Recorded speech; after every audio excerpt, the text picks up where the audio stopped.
ನನಗೆ ಹೊಗಳಿದ್ರೆ ಮಾತೇ ಬರಲ್ಲ ರೀ ನನಗೆ. ನಾನು ಯಾರೋ ಹೋಗ್ಬೇಕು. ಎಲ್ರಿಗೂ ನಮಸ್ಕಾರ. ಜನರಲ್ಲಾಗಿ ಯಾವ ಫಂಕ್ಷನ್ಗೂ ತಡವಾಗಿ ಬರೋದಿಲ್ಲ ನಾನು. ಆದರೆ ಸಲಗೆಯಿಂದ ಹಂಸಲೇಖ ನನ್ನ ಹೆಸರು ಬಳಸ್ಬಿಟ್ಟಿದ್ರು. ಆಮೇಲೆ ಇವತ್ತು ನಾನು ಬರದೇ ಹೋದರೆ ಅವ್ರ ಬರ್ತಡೇ ಓಕೆ ಆಗೋದೇ ಇಲ್ಲ.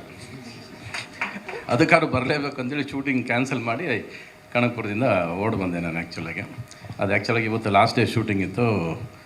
ಅವ್ರು ಲಾಸ್ಟ್ ಡೇ ಪರ್ಮಿಷನ್ ಇವತ್ತು.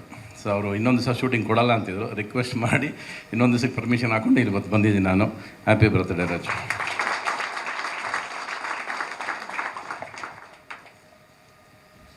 ನಾನು ಎಲ್ಲಿಂದ ಶುರು ಮಾಡಬೇಕನ್ನೋದೇ ಗೊತ್ತಾಗ್ತಿಲ್ಲ. ಈಗ ನೀವು ಇದನ್ನು ತೋರಿಸಿದ್ದಕ್ಕೆ ಶುರು ಮಾಡಲ್ಲ, ಇಲ್ಲ ಜನರಲಾಗಿ ಶುರು ಮಾಡಲ್ಲ ಅನ್ನೋದೇ ಗೊತ್ತಿಲ್ಲ ನನಗೆ ಇವಾಗ. ಬಟ್ ಅಲ್ಲಿ ನಿಮ್ಮನ್ನು ನೋಡಿದ ತಕ್ಷಣ ಫಸ್ಟ್ ಆಫ್ ಆಲ್ ನನಗೆ ನೀವು